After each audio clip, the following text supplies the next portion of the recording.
Hey guys, welcome, welcome, welcome in, welcome. Welcome, welcome guys. Dun, dun, dun, dun, dun, dun.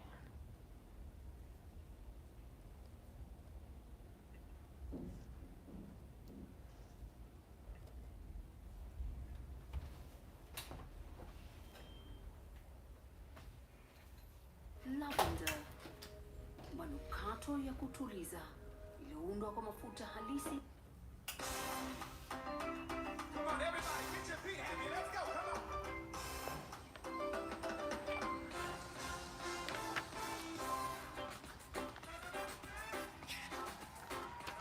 Where my islanders? Can some of y'all run down here to the front real quick? I gotta know who's in the building. Where my islanders? I need y'all to run down here. Come on, let me. Guys, welcome in, welcome, welcome.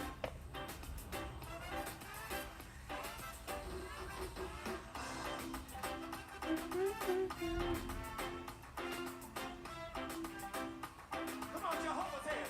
Jehovah, you. Say it. I trust in you. In you. Say it, y'all. Oh, Lord. Jehovah, you. I trust. Say it. I trust. Show me how to do it. Good try, Johnny. I believe. Say it. Say it. I believe. I believe. Welcome guys, welcome guys. We are starting soon. We are starting soon. We only have 1 minute and we'll be on. 1 minute. You, Come on, come on. I trust in you. I believe. Say it. I believe. You are the God of miracles. You are the God of miracles. You are the God of wonder. Hi Kabiru. You are the God of powerful. I'm good. You woken up. I believe. Good morning. We are late here in the evening in Africa. Come on, let your feet get heavy. Guys, welcome on YouTube. I can see you guys. You're already live. On Facebook, you're already live. We are trying to get you also on Instagram and TikTok. Thank you guys for logging in. Every Thursday, same time at 5 p.m. We're gonna have these sessions. It's just amazing. On Zoom, I'm also seeing people are logging in. I'm so excited to, and we're waiting for our guest speaker to join us in a few minutes time. And we start on. I know it's 5 p.m. East African time, and we're here. We are ready to start the session. Hi, Jacqueline. Welcome, Jacqueline. People watching us on YouTube, hi, welcome. Please send in your questions in good time. Start sending in your questions. Send to Facebook, send to Instagram and TikTok. Send in your questions. Hi, Esther, you're here. Hi, welcome. Hi. Oh, it's 5 p.m. right now. Let me end the music.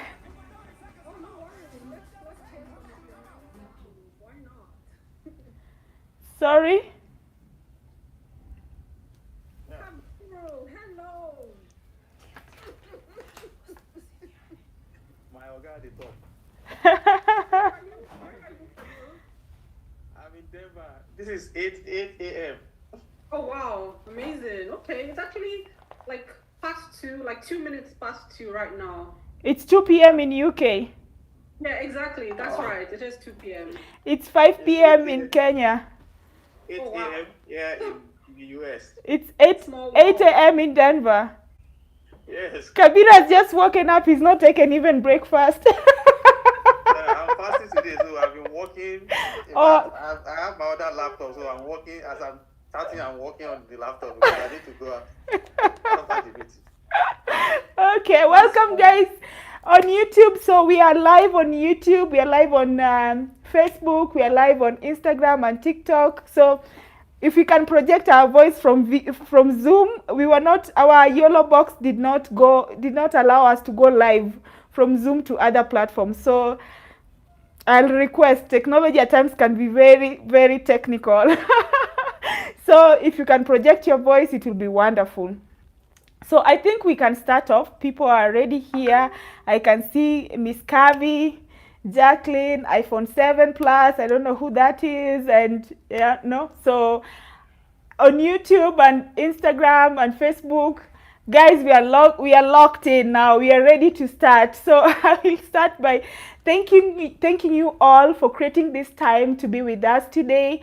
Every Thursday, same time, 5 p.m. East African time. Looks like it's a good time because in UK, Esther has just told me that it's 2 p.m. In the US, Denver, it's 8 a.m. probably. He's just woken up to this wonderful session. In Africa, it's the best time. You know, we are just wrapping up everything that we've been doing. It's 5 p.m. here in Kenya. I don't know where you're watching me from. So you can also comment and let us know where you're watching us from and what time it is and whether Thursday this time works best for you, because this is going to be a series every Thursday, free webinar, and we'll be inviting amazing speakers like the one we have today, a wonderful lady. So to start us off, I will introduce our guest speaker for today, Miss Esther. If I pronounce your name remember, when you're from Africa, you speak so many languages, so you can pronounce in my native language. Please forgive me. But I'm going to go ahead and introduce our guest speaker. Thank you guys for logging in on Zoom, and all those who are logging in on YouTube, Instagram, Facebook, and all that. Feel free to send in your questions. Kabiru, I know you're also here, my co-person, co-director. Kabiru, you can say hi as we go by. So anyone who wants to send in their question, please feel free to send in your question in good time. I know normally 1 hour is very, very short. Today, our country of focus is United Kingdom, and we are blessed to have a wonderful speaker who's gone through the system, and she's on a full scholarship. She's been on full scholarship like I don't know when. Her profile is very rich. So I just want to take one minute to read us through her profile. Take us through her profile. So today we are joined in by Esther A. Ebimogan. I hope I... Very close. Ebimoha. Ebimoha. Oh my goodness.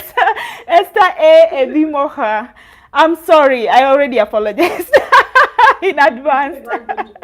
Very close anyway, so that's fine. Okay, thank you. So Esther studied law, media culture and communication at Calais University in West Midlands in the UK, and later switched to major on law.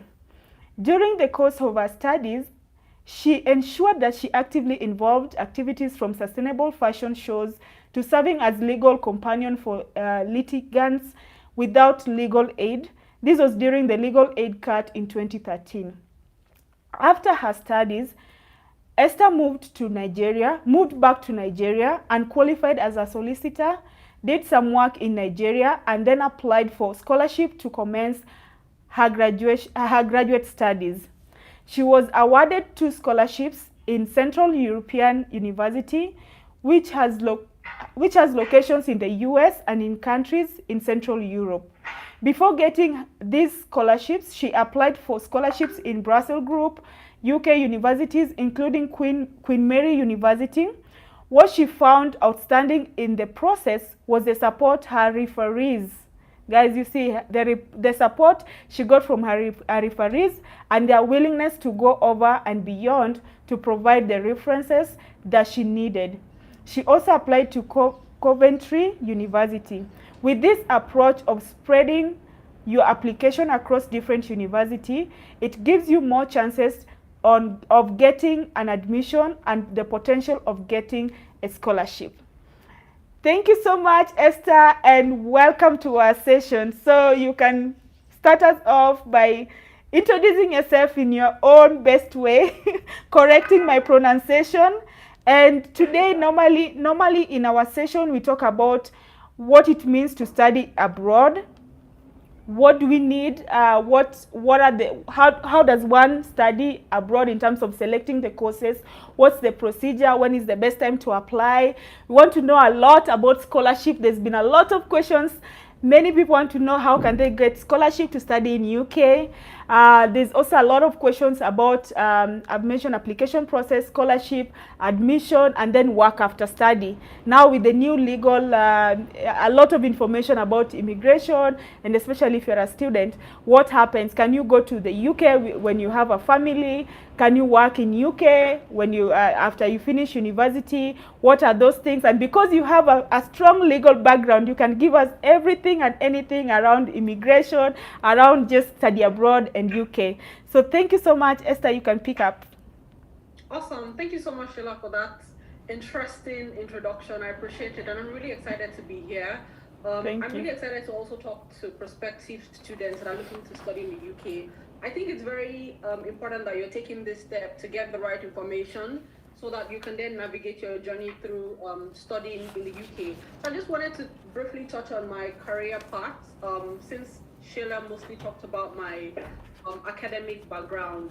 So now, life after graduate studies, after studying my graduate degree in international business law at Central European University, having obtained 2 scholarships, I was then keen on working in the development sector, and I got the opportunity to work with a development institution, following from networking with people and showing interest in that organization.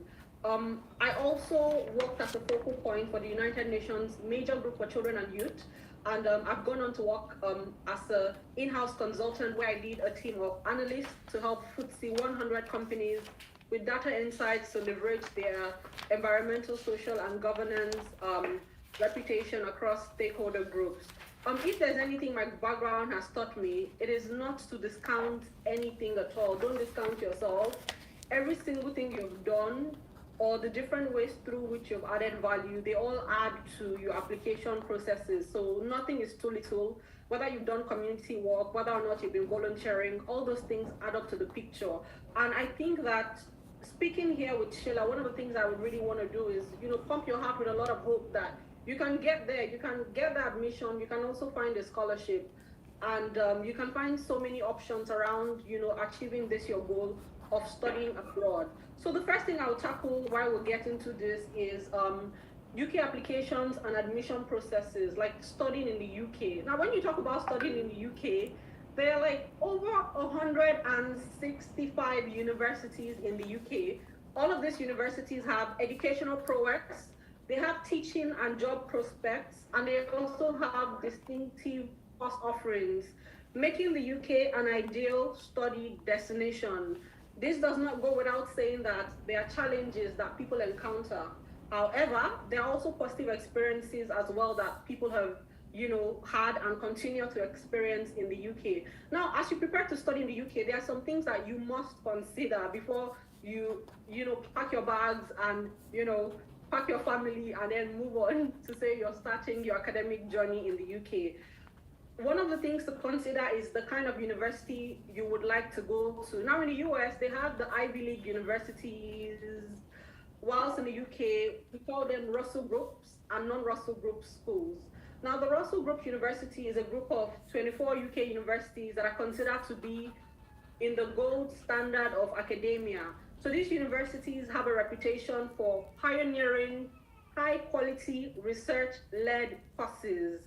While non-Russell Group schools, on the other hand, they're equally advanced in their courses, especially as the market for education in the UK is competitive.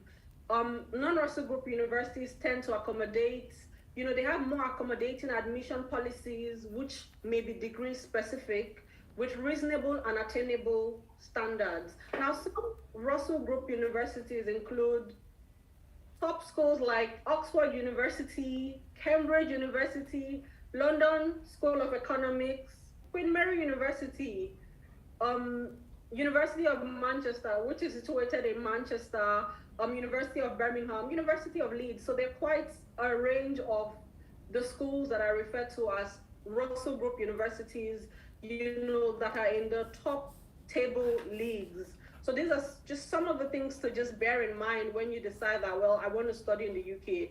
Are you fine with going to a Russell Group university or a non-Russell Group university? And like I said, both categories of university, they have their competitive market advantages and values that they offer to students. And another thing to consider as well is the tuition fee. Like this is the crux of the matter. You want to go to school, you need to look at how much going to school would cost in the UK. What is the cost of living as well? And when we talk about Russell School universities, I also want you to bear in mind that for the UK, the tuition fee that is paid for international students is different from what is being expected to be paid by home students. So, like, the students that are based and domiciled in the UK. So, for international students, if you're looking to go to Russell School University, you're looking at paying between £25,000 to £30,000. Whilst for a non-Russell School university, you're looking at paying between £12,000 to about £15,000 annually. This is for graduate studies in a non-Russell School university for international students.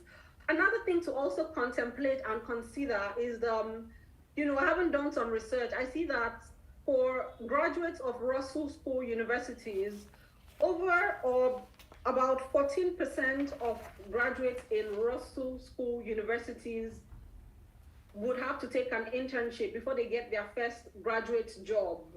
Only 14%. But when you look at the non-Russell Group university, at least 83% have to go through an internship before they can get their first graduate job. So just think about these things. I don't think it really, even if you go to a Russell or non-Russell Group school, it puts you in a disadvantage. It doesn't, because you determine the opportunities that you approach. You can, build and expand your networks in order for you to be able to access the right opportunities and, get the right information in order for you to expand your horizons and then go out for those opportunities. But statistically, this is what the data is showing. Another thing to also take note of about Russell Group schools is, like I said initially, both Russell Group schools and non-Russell Group schools, they have their distinct advantages, and they both offer comprehensive education system for international students rather, especially as the market is competitive. Okay, so Should Esther, you comment at all? Esther, let me also share with the guys who are joining me on YouTube and Instagram. A lot of questions are already coming in. A lot of questions are already coming in. I just want to let you know that. So Esther is sharing very interesting. I'm already writing so much notes. I don't know where to pick it from. But if you are, we have a technical issue going on. I'll light it. Yeah, so hope you are able to hear Esther, especially those who are joining us from other platforms like our YouTube and Instagram and Facebook. So she's sharing basically about the things you need to consider before applying to join universities in the UK. And one of them is look at the kind of university you want to join. I hope I get you right. Either it is Russell School or non-Russell School. And from what I'm getting, Russell School is a little bit expensive in terms of the cost of for international students. And Russell School are like the top schools, the creme de la creme. So it's the creme de la creme universities for UK compared to the US. They call themselves Ivy League schools, something like that. So the Russell School are like the top universities in the UK. The cost of for you to study in UK ranges between 25,000 to 30,000 or beyond, depending on what you're studying. Hearing from what Esther is also sharing, and also the same applies to what will be needed before once you graduate from this Russell School or non-Russell School. The school average, as you've shared, is between 12,000, and so it's cheaper to be in a non-Russell School than being in Russell School. But she has put a caveat. She's saying that they both have their own advantages and they both have their own disadvantages. I'm looking forward to hearing what are those advantages and disadvantages, because it will make us understand the next steps to go forward to. So guys, I hope you can hear loud and clear. I just wanted to emphasize on that. And Esther, you can continue. Kabiru, do you want to say hi in the process, or you say hi as we go by? I think you're on mute, Kabiru. He's just waking up. Denver is 8 a.m. I think Kabir is on mute actually. Kabir, you're on mute. Okay. No, I'm trying to like do something on my laptop. Yeah, I've had quite a lot.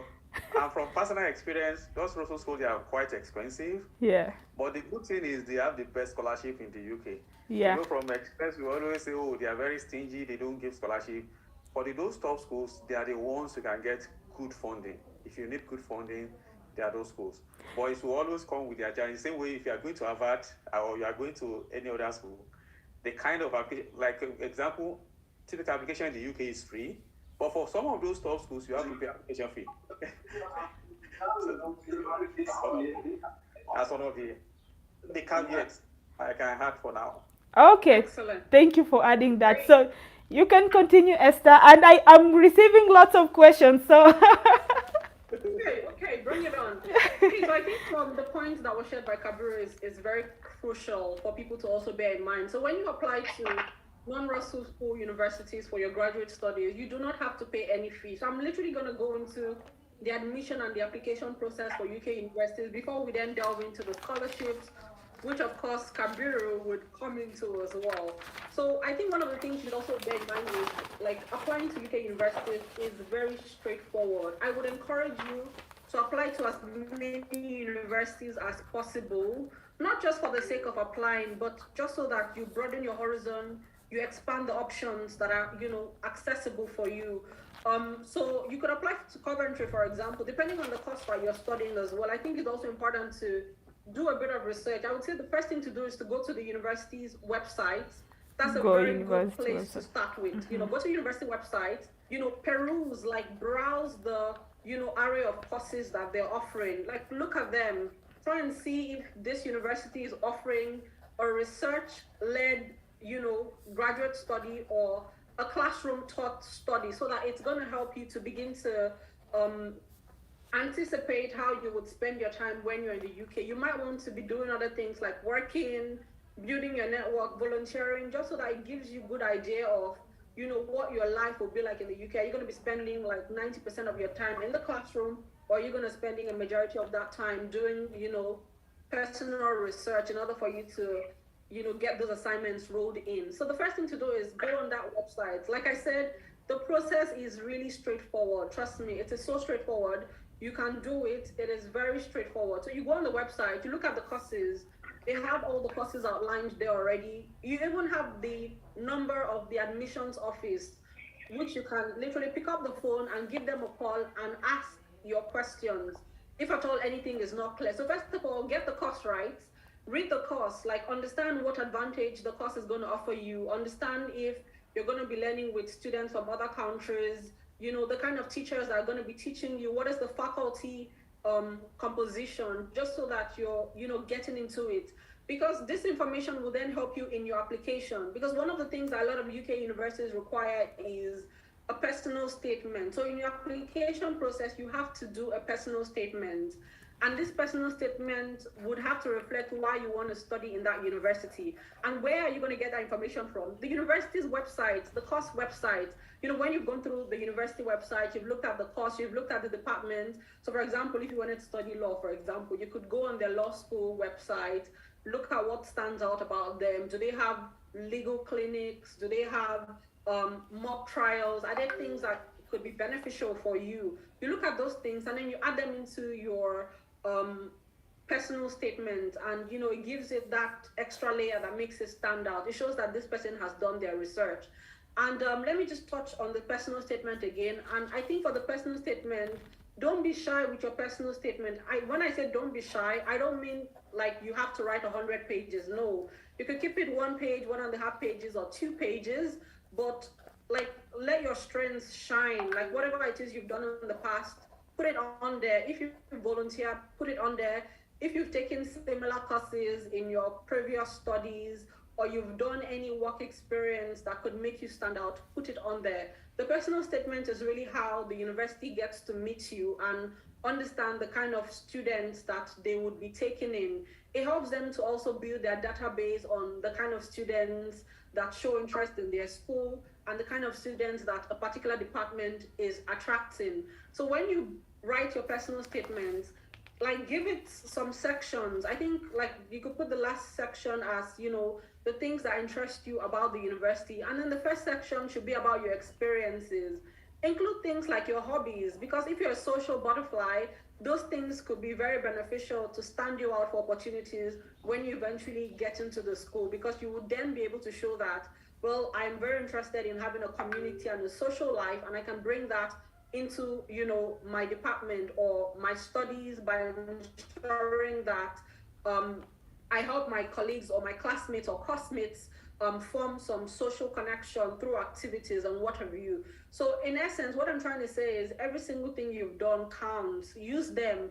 And by way of example, I've gotten a scholarship for building impact or creating impact across communities. So I was able to get an alumni scholarship that is specifically tailored to students that create impact in their communities. And when I say impact, I mean things like you volunteered, you added value, you did something, you stood up, you raised your voice to rectify or to solve a social issue. So all those things can go a long way to literally put you at the top tier of probably getting a scholarship, depending on what the criteria of the scholarship is. So what I'm trying to say is do not discount those things that you've been doing, whether you think that they're not good enough or, well, you did them a long time ago. Use them, put them in your personal statement, and let them help you stand out. So that's one thing to consider when you're applying to UK University, the personal statement.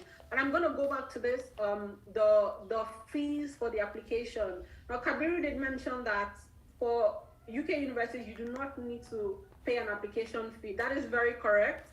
So for a number of non-Russell school group universities, you do not need to pay an application fee. All you need to do is go on the website, create an application portal, and begin your application by filling in your personal details, writing your personal statement, and filling the credentials, which include your documents, your referee, and your transcript, most especially. Now, when you move on to the Russell Group schools, these are the schools that make up the gold standard in academia. Some of the schools require you to have to pay an admission, or rather an application fee for your admission application.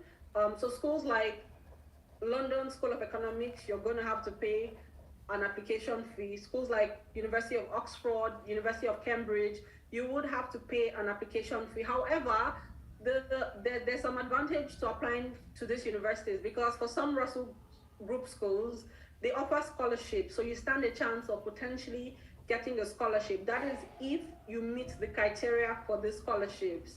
So some of the scholarships. Yeah, so if I get you right, you've started now sharing the advantages of applying into Russell schools and also non-Russell school. And Yeah, that's good. and you've mentioned that in non-Russell school, there is no application fee. Exactly. You just go to the website and you just, log in your details and you are already into the system. That's it exactly. Okay, and Russell School, you pay application fee, but they have lots of funding. Yeah, they do have funding for Russell Group schools. So okay, so I'm getting you, I'm writing the notes, yeah. And then you've also mentioned that you need to have a very strong personal statement, because that's what gives you admission, scholarship, and all that. Yes, because I mean, this personal statement is just like you want to get an interview. The first thing that you need to get an interview is your CV. Your CV. So your personal statement is your CV.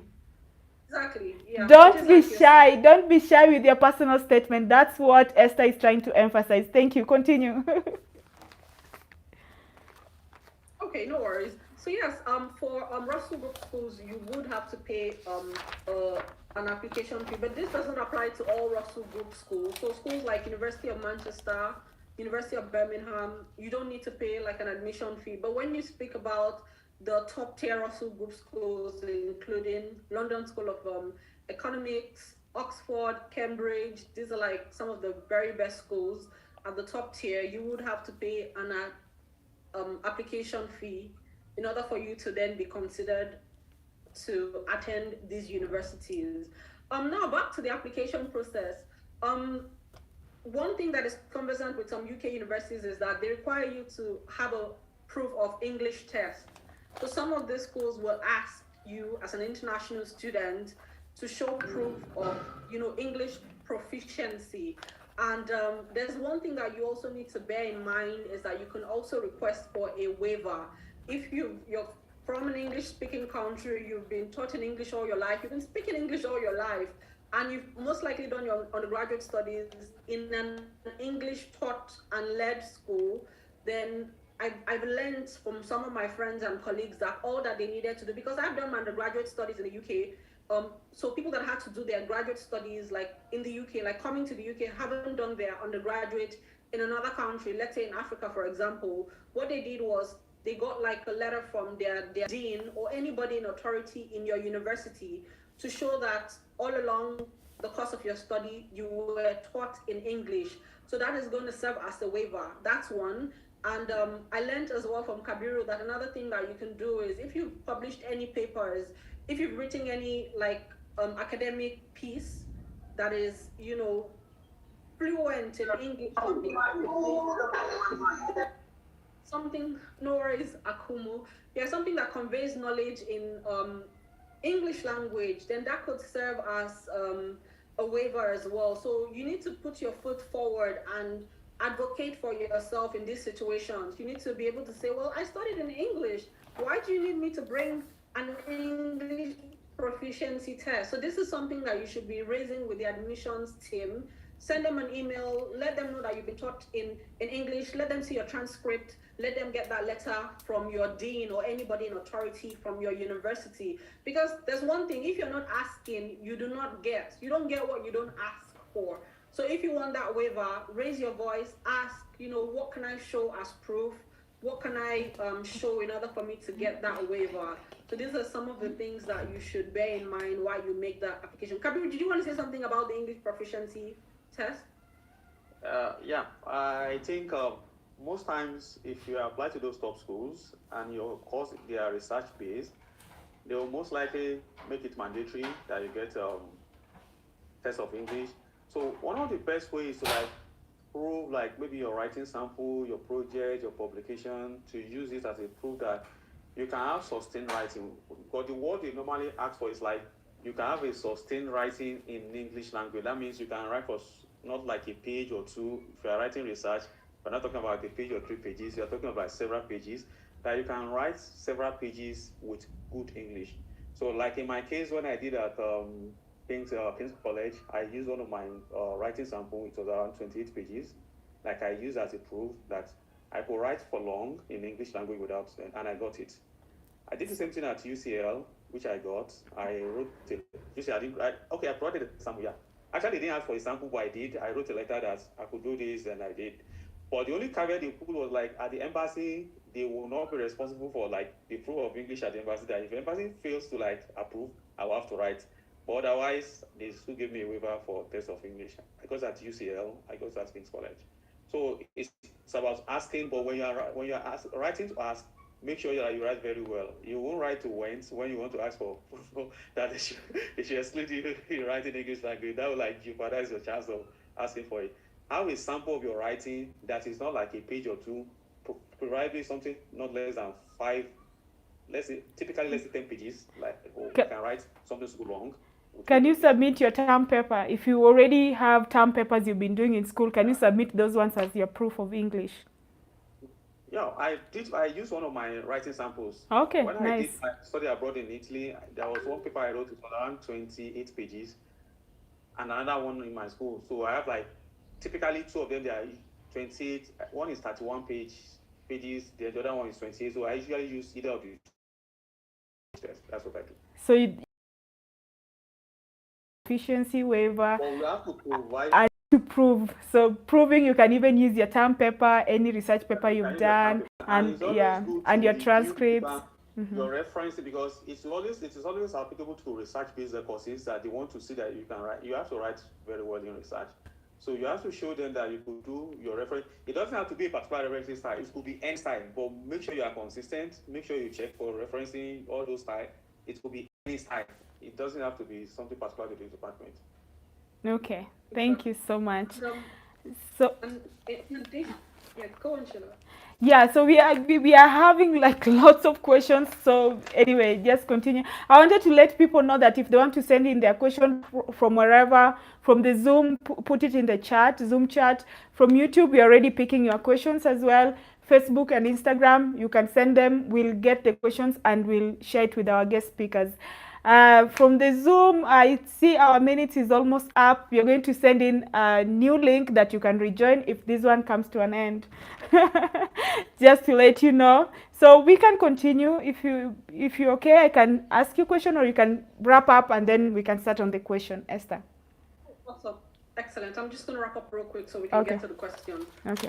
So the next thing I want to also speak about is UK universities require you to provide 2 referees.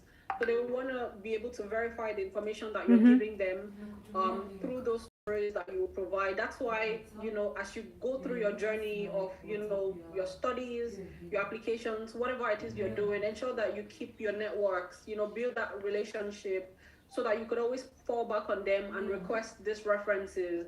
So all you usually do is, put in the details, the email address, and the phone number of your referees, be it academic or work referee, which the university will then contact to get like an academic and character reference from.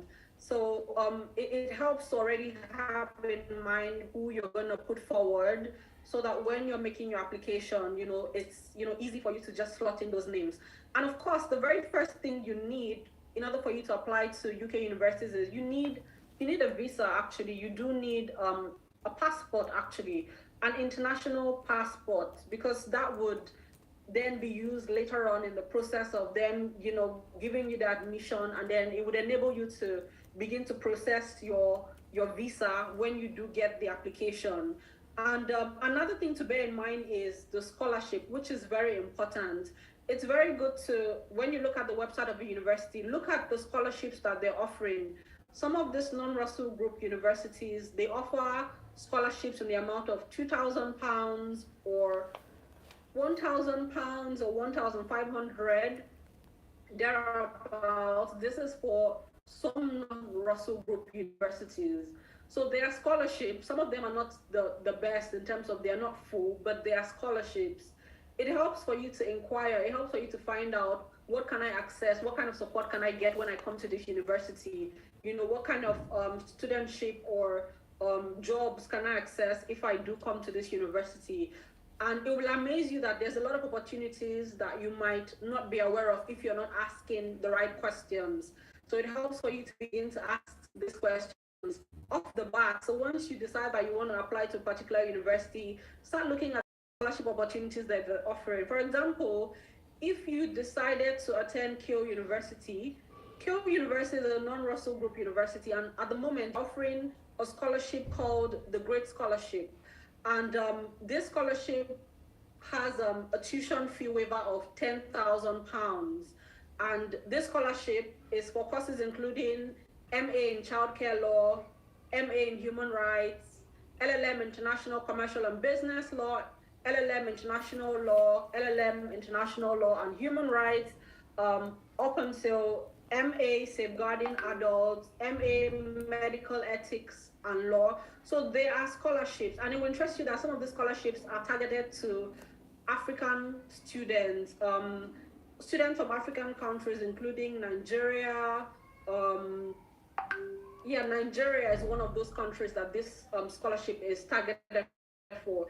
Another scholarship from another university, which is from Russell Group University, is the Gates Scholarship for Cambridge University students. Yeah. So Gates. now this scholarship is a full scholarship. It covers everything: tuition fee, cost of living, but of course, this scholarship is premised on academic excellence. So you can see that the thresholds and the requirement for some of the scholarships, they differ. So when you think about you want to apply for a scholarship, it's important that you look at what are the requirements, what are the criteria, what do I have in my background, what can help me stand out to get this scholarship. It's always good to look at what the criteria is in order for you to then position yourself well enough to access the scholarship. There's also the Commonwealth Scholarship, there's Chevening Scholarship, which Kabiru has applied for, and he would be talking about. I think we're running out of time. Yeah, And, I wanted to share that we have sent the link on the chat group right now. If people can check on that chat link and we can immediately go to the new link, it will be really, really nice. I know somebody is raising a Destiny Fate is raising a hand for a question, but let's have that chat and we can click on it so that if this, we only have less than a minute, if this comes to an end, we can immediately go into the new link so that we don't get disconnected. But people from YouTube and Instagram and Facebook, we are still on. We are not changing any link for you guys. It's just the technology of Zoom. We were not able to project this live to you guys, but for the future it's going to be like for next week we'll have it all set up. Our yellow box didn't work well and we are hoping that it will be best as we continue. So can we take quickly no, I think it will just go. Let's move to the new link that I've sent on the chat. I've sent a new link on the chat. Let's move to the new link and let's continue on the new link. So guys, take a minute and let's go to the new link. Let's go to the new link. It's in the chat. Unable to join. Guys from YouTube, I've gotten your questions. I've not forgotten you guys. You are very much here. I am helping these guys on YouTube. And if you have questions, feel free to send them. Where is my link? Unable to join.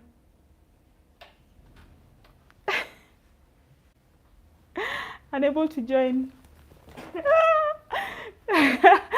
So I want to just share what Esther's been sharing before they come back on Zoom. This is so embarrassing. So she's mentioned that in UK you can apply to two different kind of schools. You can apply to the Russell schools, which are the Ivy Leagues of schools in the UK. They have scholarships, they have lots of scholarship, but you have to pay admission fee. That's the caveat. You have to pay admission fee, which is not as much, but you have to prove yourself. The best way to prove yourself is through the personal statement, where she has said that you don't need to shy off. You need to share in details what you want to, who you are, your interesting, what's interesting about you, why you want to study in that particular university. And guys, we help students who are stuck, those who are still wondering how to go about it. We have services, we can help you, we can take you through all those things until you get admissions. Right now we are celebrating lots of our students who've gotten admissions. They've gotten admitted to various parts of universities in the world, and the beauty of this is that they've also gotten scholarship. So these sessions will be all every Thursday same time with guest speakers, and we'll be sharing more information about study abroad. Next week we are sharing about studying in UK, you know, and in Canada. Next week is Canada. So if you have questions about Canada, we'll have lots of information about Canada. Let me get back the people on Instagram. Is it the same link? Different one. Oh my goodness, we've lost the other guys. Yeah? Okay. But then the speaker, send for my WhatsApp, YouTube, send the speaker Esther the new link from here. It's in this other phone. In my I don't know how that will work out. Oh, let me see if I can send Kabiru. My Zoom is now updating. Oh my goodness, technology. Anyway, join meeting.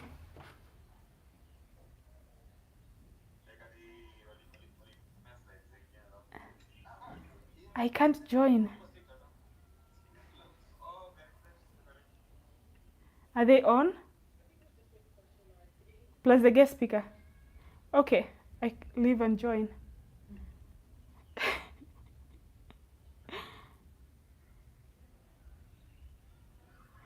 My Zoom is acting up. I don't know. Am I in?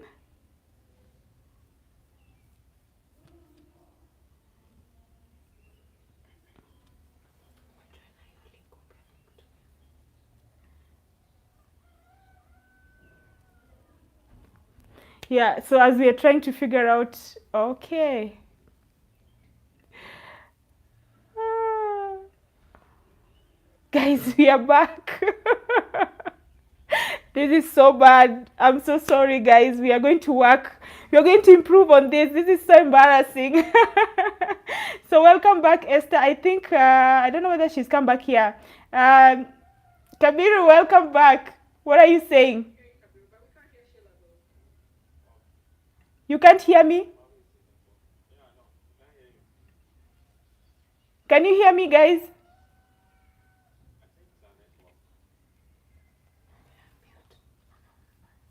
Yeah, I'm on mute. I'm not on mute. Guys, can you hear me?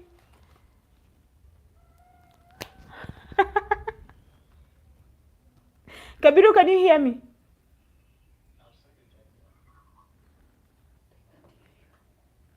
What's happening? Let me see. Kabiru, take over. Let me just text.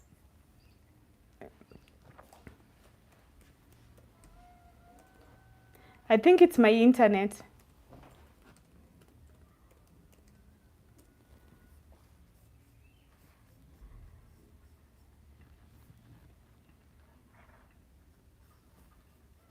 I have to leave. You leave me join.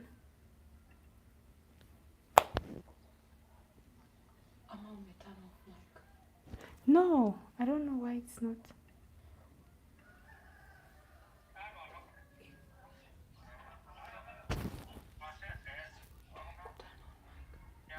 Which mic? It's not showing here.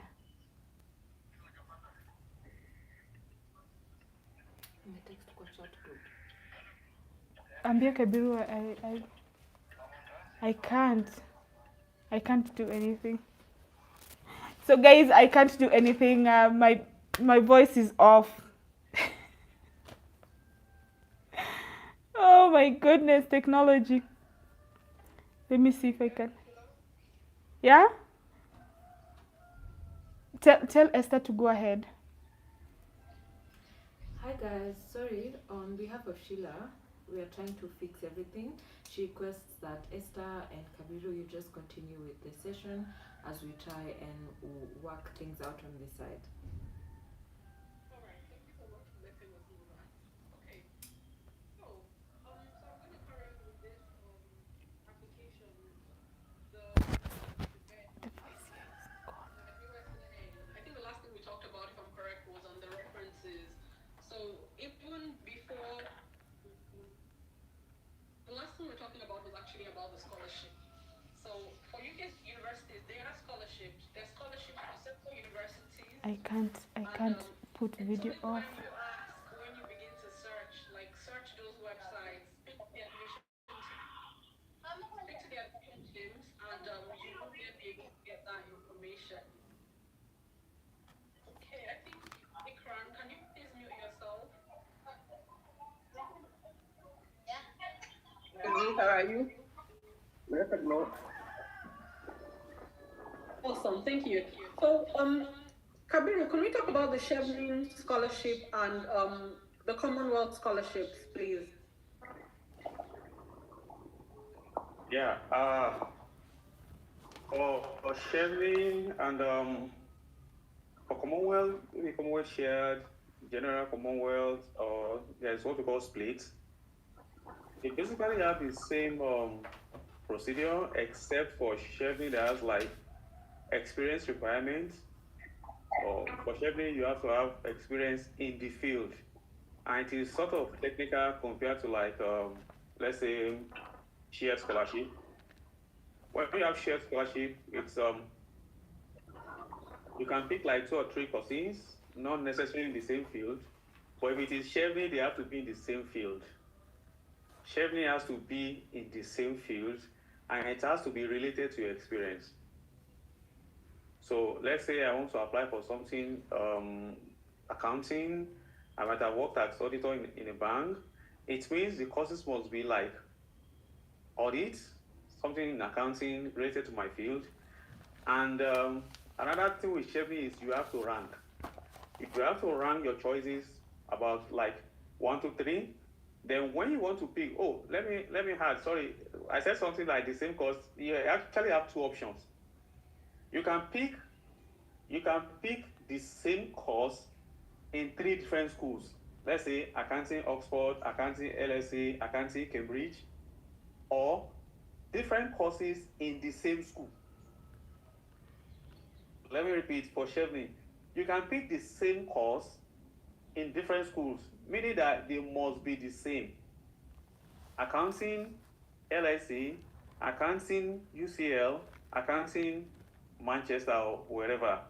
I will now rank my first choice, my second choice, then the last choice. Or you pick different courses in the same school.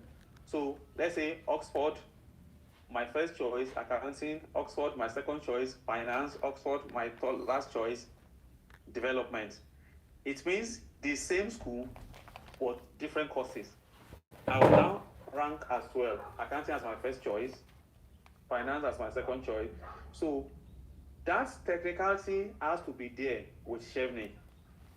You have to get it right. You have to rank. And in most cases, they will ask you you must have gotten an offer, which presupposes that you start very early. If you're anticipating that you want to apply for Chevy will always open around, I think, around November, then for like 6 weeks. Start applying ahead. And like the information I've given you, you can choose the same course in 3 different schools, or the same school, 3 different courses, start applying.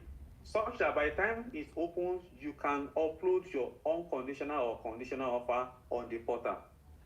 Chevy will not allow you to go forward without a school offer. Oh, so you must get a school offer before you go forward with applying for Chevy scholarship. You have to like consider ahead. Do you want to apply to different courses in the same school, or same courses in different schools? That area is very key for Chevy. For like what do you call it? Commonwealth. That requirement is not. You only need 3 eligible courses. I mean, you 3 eligible courses. So you can even apply to more than 3 in Commonwealth. But what it does is they will have given you a predefined course list. Certain areas you'll have been given. So for those areas, you can apply to different schools. That is what people do. People apply to as many as 10 schools. Give it within the, so they will give, let's say they give you like 24 courses, you can apply to 10. So if you are picked from different schools, they will give you the opportunity to select the one you want. Otherwise, you can forgo it. But for Chevy, you can only apply to 3. So that 3 will either be 3 different schools with the same course. You know, I emphasize that the same course, or the same school with 3 different courses. Then you must have an experience, work experience for minimum of 2 years. It could be part-time, it could be full-time, but there's a way they calculate it, like 40 hours multiplied by 13. You can do the calculation yourself. Then you must have an unconditional offer. But if you have a conditional offer, it's fine if you can change it later. But you can't apply to Chevy without an offer. So if you are thinking of applying to Chevy, you have to start early. Start planning ahead. Look at the previous year's application and start planning ahead.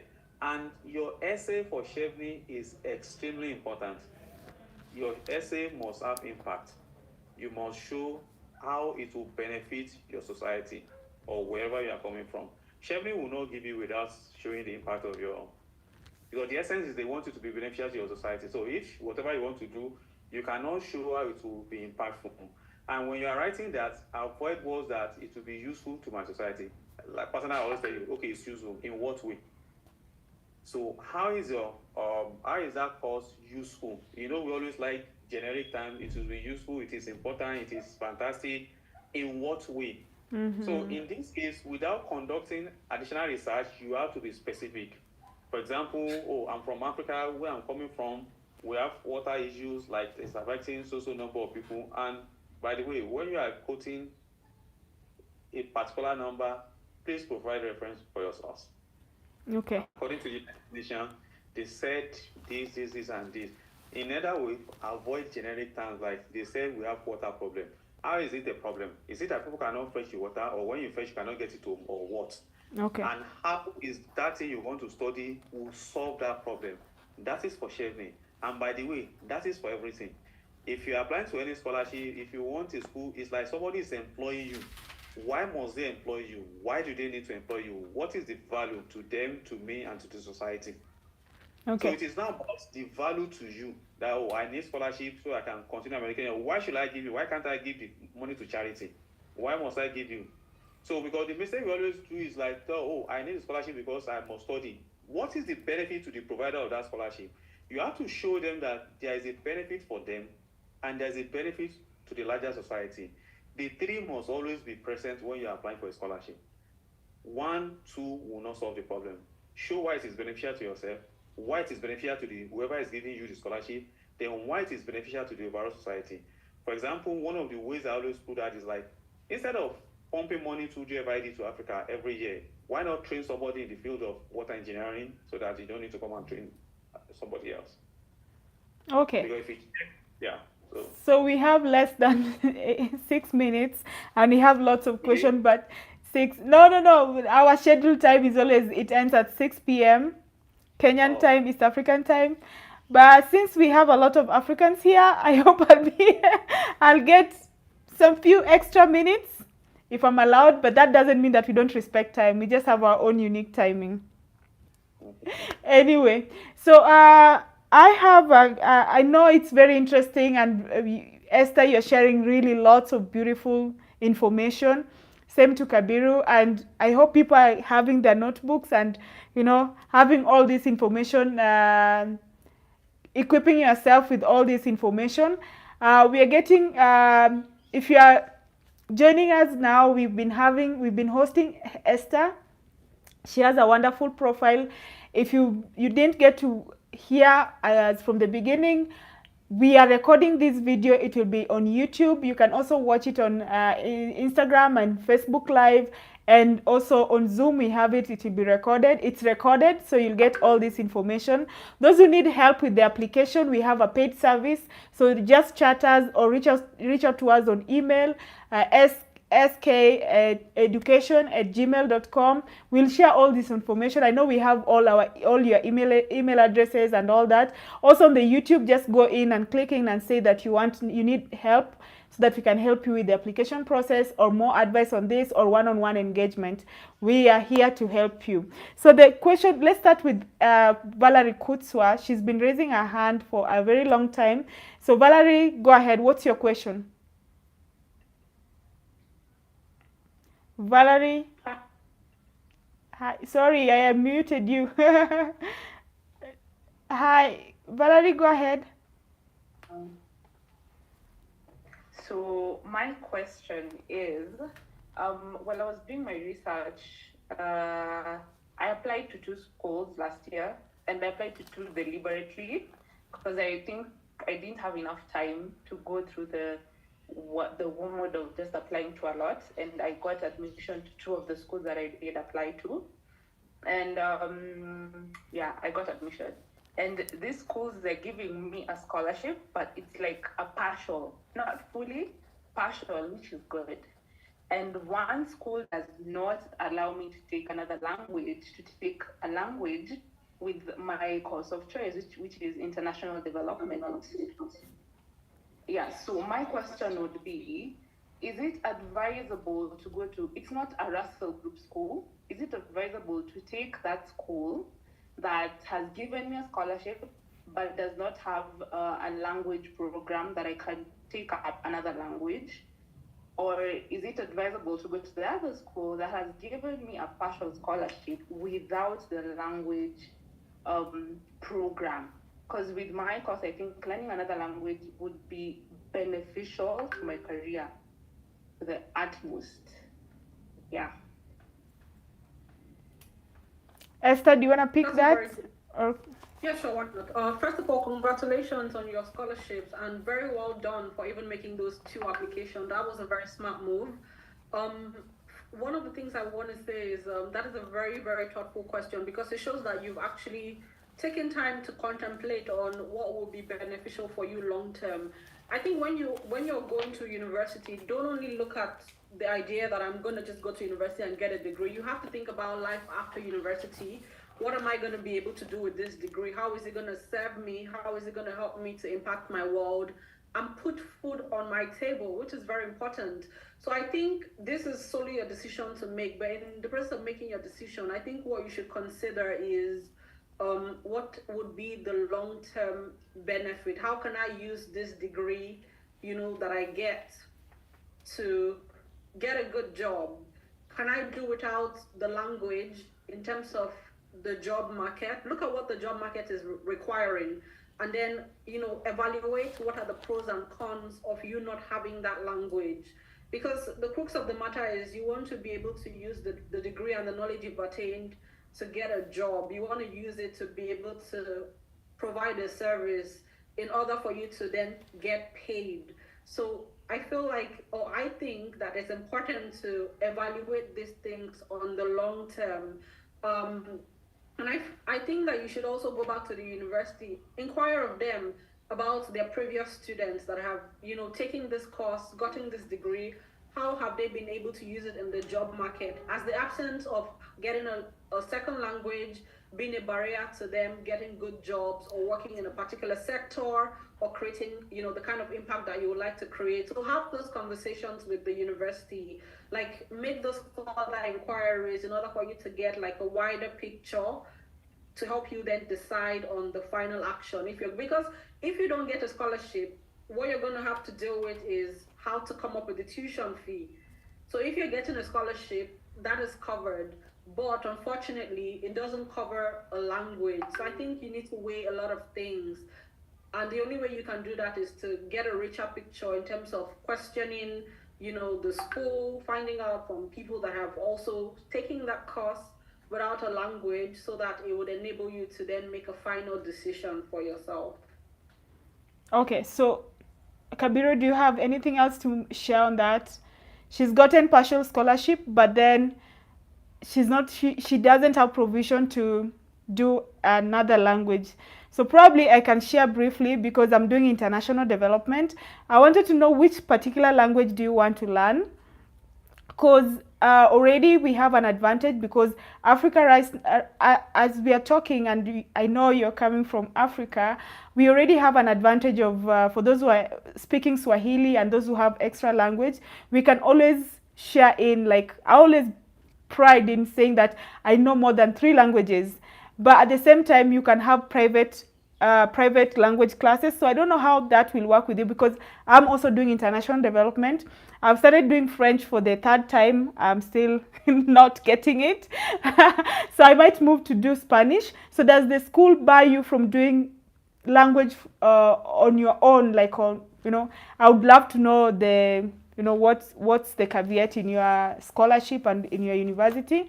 But so far, as an international development student, I'm doing language on the side, not from the university perspective. So Kabiru, what did you wanna share? I think in a way it's a straightforward answer. If a school is giving you scholarship without language, if you need to do it on your own, how much will it cost? If you go to a school that allows you to do it but not scholarship, what is the cost? So you can compare the two. If I take a scholarship, I can use my personal money, let's say £2,000, to go and learn a language. If I didn't take the scholarship, I will pay the full tuition. Yeah. So which one is from economic perspective? Okay. And whichever way, my personal opinion, I will always take scholarship, because in a way, having the opportunity to list that you have scholarship on your resume is a big advantage. That you have a scholarship is a big advantage. You can always learn language at your own pace. Okay. So we are getting greetings. Tusime Esther is saying hi. What? Oh, I've unmuted. So greetings from Tusime Esther from Uganda. She's watching us from Uganda. Pius Okao is watching us from Uganda. We have people watching from Zambia, UK. We have Mali. Marcus is watching us from Mali. Remy is watching from Nigeria. Peter Mwingi from Kenya. So we have people who are watching on various platforms, and they're saying hi. I can't call in all their names. I hope you've received greetings from Zoom, guys, and guests. So the other questions that I've received from Evans, How can I get scholarship in the UK, admission process, visa process after graduation, and work permit? I think we've touched on that, but briefly, if there's anything that we've not touched on. Another question, what about family and work and family immigration? How do you go about it? Okay, so in terms of family, bringing your family to studies in the UK, that is possible now. So it's an option that you can explore. And it interests you to know that a lot of international students have been taking advantage of that route in terms of when they apply for their study visa. So they come in, get that admission, get the scholarship, or maybe they're being self-funded, and then they apply for their family, maybe their spouse to be a dependent in addition to their own visa application. So then that gives their spouse or their partner, spouse in this case, let's use the word spouse because partner and they have different legal implications. So their spouse then gets access to come to the UK with them. And also you can bring your kids as well. If you have kids, you can also apply for visa. But another thing you have to consider or bear in mind is when you're bringing dependents to study with you in the UK, there are additional costs and fees that apply. So you would have to pay for their own visas as well. So you need to contemplate and consider those costs as well. I think another thing to speak about is the post-study visa in the UK. So the UK has implemented a new rule that gives students the opportunity to stay back in the UK for a period of 2 years and work. And this is called the post-study work visa. Now, this visa can be applied for after you have finished your studies in the UK. And there are some criteria that come into play before you can apply for this visa. And one of the criteria include you passing all your courses. So whilst you're studying in the UK, it's important for you to know that some people are calling, because a lot of people are looking to migrate, so people are calling the degree a jackpot degree. So you have to bear in mind, that's like, Kabiru, can you interpret for us?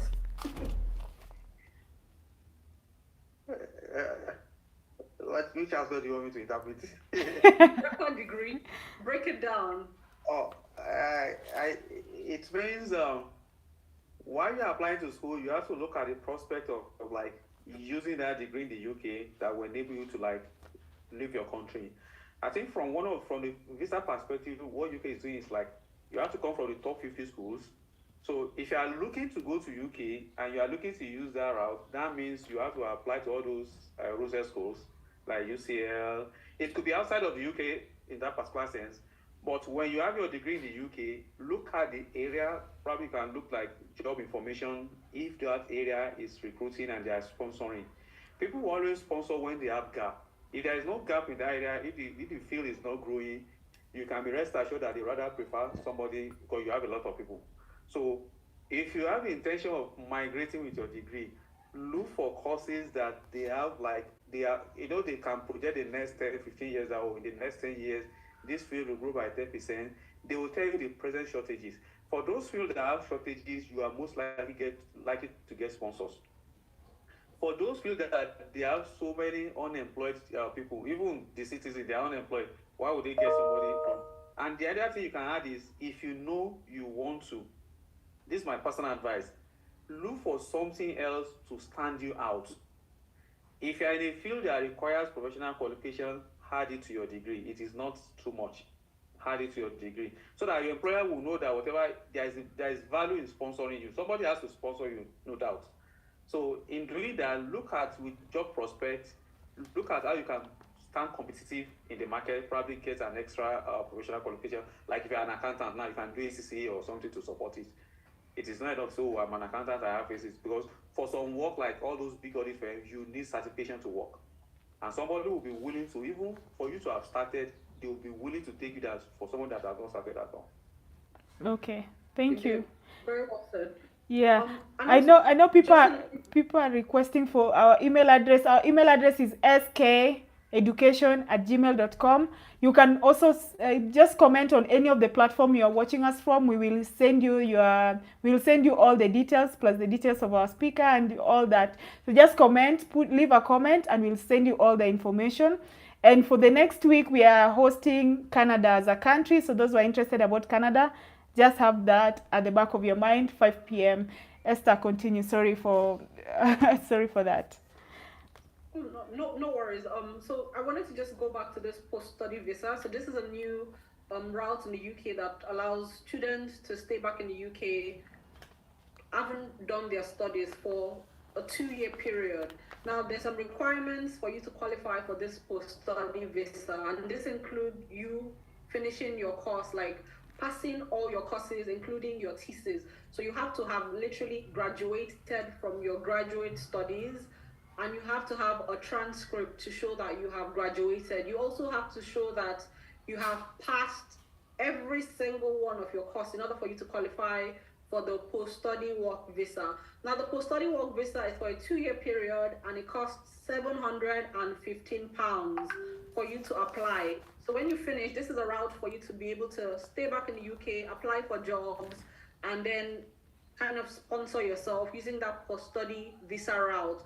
But there's a caveat to this. If you do use the post-study visa route, it wouldn't count towards you getting an indefinite leave to stay in the UK, which would have to start from counting up until a 5-year period for you to be considered as, a person with an indefinite leave to be in the UK. You need to have been in the UK for a period of 5 years after your studies. But if you're using the post-study visa route, you do not qualify for that pathway. But if you do get a job after your studies and you're sponsored by an employer, then you qualify for an indefinite leave. So you're going to qualify to begin to count the 5-year pathway to then, have an indefinite leave. Now, when you do get a job and a sponsorship in the UK, your visa, that is a tier 4 visa, which is a student study visa, will then be converted to a tier 2 visa, which allows you to work as a skilled worker in the UK. Now, this gives you the right to apply for the indefinite leave to stay in the UK. That's for a 5-year period. So this is just the final thing that I wanted to touch on. Okay, thank you so much. There's somebody who's asking, how do I get English proficiency waiver? You had touched on this, and I think it's just best that we don't go back and forth on that. Watch the video. We'll post this recording. There's another question that has just been asked on the chat. Let me just pick it. Valerie has asked that. So she's mentioned, I forgot to highlight avenues through which one can secure finances aside from scholarship to take care of tuition and living expenses in the UK. What are other avenues that one can explore other than scholarship? So that, because Valerie has partial scholarship. Valerie, congratulations. I didn't know. People are staying with their good news. Yeah, we've been getting really lots of good news, by the way. So she has partial scholarship. For UK, how does one get other finances apart from the partial scholarship, so that you can one can continue, can do their studies? That's a very good question, because it would then come to you then be faced with this reality that you have bills to pay, you have to complete your tuition fee, and then you have to literally deal with the cost of living on a day-to-day basis. These things include rent, your feeding, transportation, and every single thing that enables you to just have a peaceable life in the UK whilst you're studying. Now, before you get to the UK, there are a number of things that you can be doing to begin to raise funds in order for you to meet up your tuition fees payment, and also gather the fees for your cost of living whilst you're in the UK. Some of the things that some people have been doing include launching digital products. So people are providing services between the time when they get their admission up until when they are due to begin their studies. People are launching digital products in order for these products to become like a source of income that will then support their tuition fee. And in all fairness, it's not the easiest thing, but people are working around it. Of course, some people are also going through the route of GoFundMe, scouting for funds by raising this pleas. But it's one thing to provide a service for people and then get money in exchange for you giving value. And then it's another thing for you to just ask for funds without adding any value. So wherever you are now, if there are ways through which you can add value, you can provide a service. It might not be enough, but every little penny adds to the bulk of money that you need. So you can actually be creating that fund by adding value, using your skills, doing something that would then help you build like a resource fund in order for you to pay that fee. That's one thing to do. Another thing to do is also reach back to the school and inquire, are there any other scholarships I can apply for? Are there any other means of funding that, I could look into? And you could also reach out to the school to inquire about jobs. Some schools offer teaching assistance jobs. So this could be a means for you to raise additional funds for your cost of living. I know of people that are using these teaching assistant jobs to pay their rents and just support themselves during their course of study. So if you can begin to make those inquiries about jobs, how can I get a job? How can I, what kind of jobs can I access when I do get to school?